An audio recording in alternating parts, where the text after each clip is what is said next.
I also want to put some other things in about our discussions regarding, you know, like Mushinsky and her downs and um, their barrister. So the reason why I want to do that is because she's creating a narrative that we wanted Mushinsky to go, and we should put the material where we basically were going to try and make him stay, but we were sort of conflicted. So we want to put the truth out. These people are. Listen, I told these fuckers long ago that I can prove what I was thinking at any point in time, and they're trying to impute intention to our actions, and we must condemn them for it. But what, I don't understand. What does that matter? Mashinsky went for no. It's Right reason. okay. It's the Peter. Okay, let me just. So there's the legal part, and then there's the emotion part. Okay, with everybody. So the legal part, yes, we're technically right and all of that stuff, but the emotion part is that we're very fucking misunderstood. And that's what the recordings show.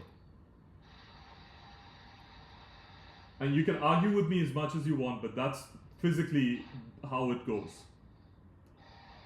What? Mashinsky goes because he says, I've got to go because they've got a conflict. Okay, but you're not getting this. How does that make us look bad? I don't get it.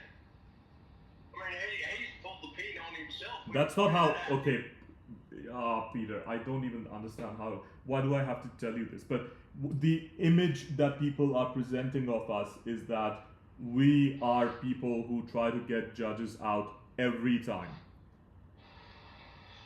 That's the only message that they're conveying. Like recusal, delay. And they're not even fucking showing who's. Trust me, I've put a lot of thought into these things, and I know how this works. They're trying to paint an image, and it's not a legal thing. It's a publicity and a public relations thing. So when she denies us some things later, she doesn't look like a monster. And she used an authority where the court had given those people years and years of interlocutory applications of subpoenas and blah blah blah. And at the last minute, those people then wanted to change their complete case and not add things but abandon their original stuff, and then go for a case that was completely tenuous and it would take another few years.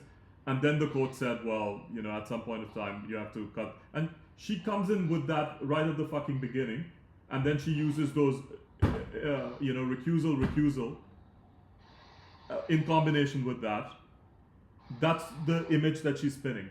And I mean, nobody here would have ever picked it up if it wasn't for me. So I'm telling you what is happening here, and we need to. It has a lot of shock value. She looks like a fucking, I don't know, like butcher or someone who mercenary.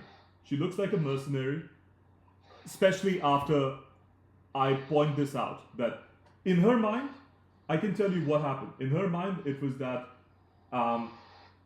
she would have to take away Gorton's thing. She would have to definitely. What if she judges the case properly? She will have played a role in Gorton getting sanctioned by the Judicial Commission of Victoria.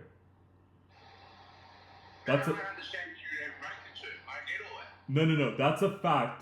And the other thing is, if she hears the case properly, a few lawyers at the LSP will lose their fucking license. And possibly their solicitors. If she decides my applications honestly, the way I'm building them up, so she feels this pressure, the psychological pressure of it, and she feels that she basically has to. It goes back to social contract theory. Those people will lose a lot of things. It'll cause pain to them. So she has to think in terms of who's the better person, not in terms of what the law is. And once she decides psychologically that it's better or kinder or whatever to not destroy these lives and to just get these people to basically focus on the strict things that most people would have done in the case anyway, then everything else goes away. She's not performing the role of a judge anymore. Now she's thinking, am I killing this person or not? And if I'm not, then it doesn't fucking matter whether a subpoena is missed or this or that. So unfortunately, she would never win the PR war in regards to. I always win the PR war. No, but I always win the PR war. I'm not trying to present myself as the victim or the likable person. Peter, up until now, I was trying to present myself as the butcher because it was necessary to my purpose. Now, what I'm going to present myself as is the anti-hero, in the sense that, extremely misunderstood, which is the truth. And the fact is that, very difficult and stubborn and so on and so forth, but misunderstood. I understand what you're doing. I know what you're trying to do. I understand it. We don't have to be cuddly. I think, firstly, we should publish the stuff because there's two things. Either it helps us, or it's irrelevant. It's not gonna hurt us. That's a fact. I don't know from you publishing. I mean, file it in the evidence firstly. That's what I mostly mean. But with the publication, we can be. We'll worry about the publication later. It's not gonna.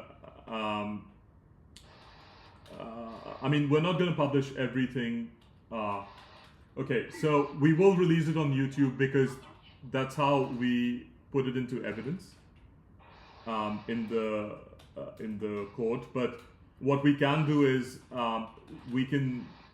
it will not appear necessarily to the public, in the sense you need to have a very specific link to access it. We can do that, but that's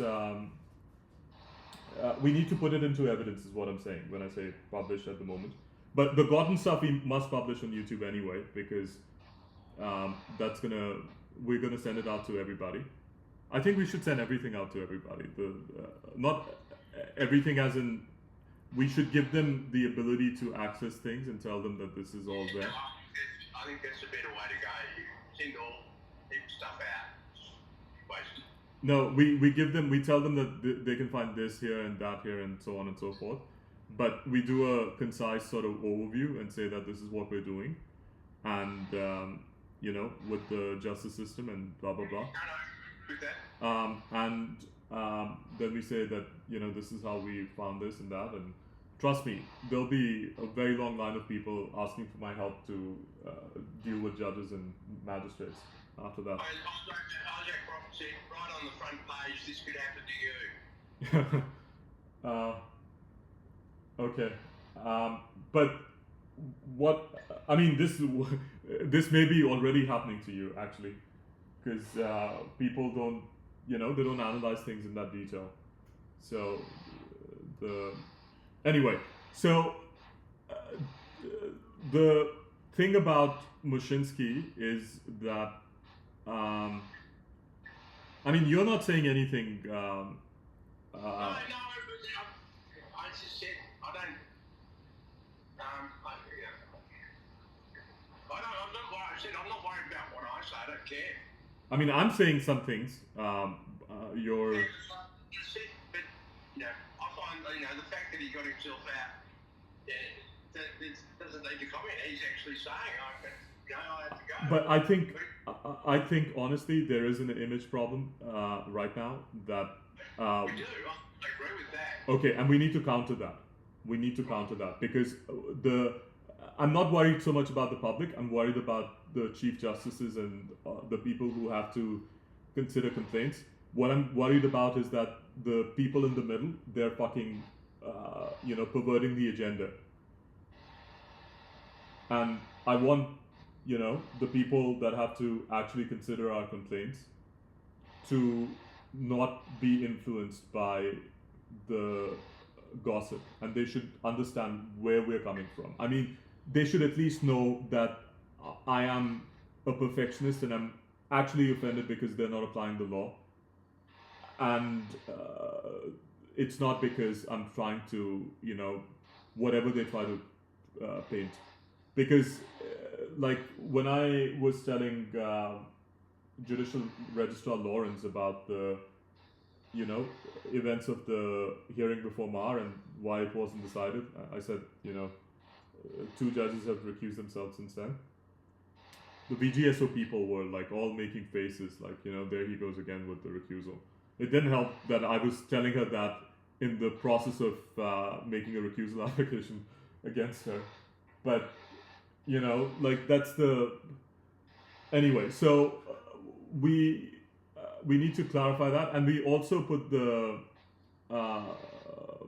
there's a recording about her initially, where we talk about the fact that, I'm talking about the fact that she knows about injunctions and blah, blah, blah. So we show that we were optimistic and hopeful with her. And I think what we can do is, again, I'll do the affidavit and I'll tell them that we had never, you guys had never expected the recordings to be released this way in the court proceeding. The expectation was that the recordings are being collected for my academic thing, which it is. And that, in extreme circumstances, if something was to be established in court proceedings, they could be used, but, the agreement is that I would speak with you guys and so on. So I will clarify that you guys have not expected this to be, people were speaking naturally and it was not meant to be put there, but now because of the unrealistic deadlines that everybody's placing on us, and the fact that there's no real benefit in us, typing it and presenting it in a different way, it's completely comprehensible in the way in which it is. So we're using it this way now. And if you use it that way, then everything gets sped up because the appeal is done basically then. It'll still take a week, I think, with the legal documents, but we don't have to do the evidence then.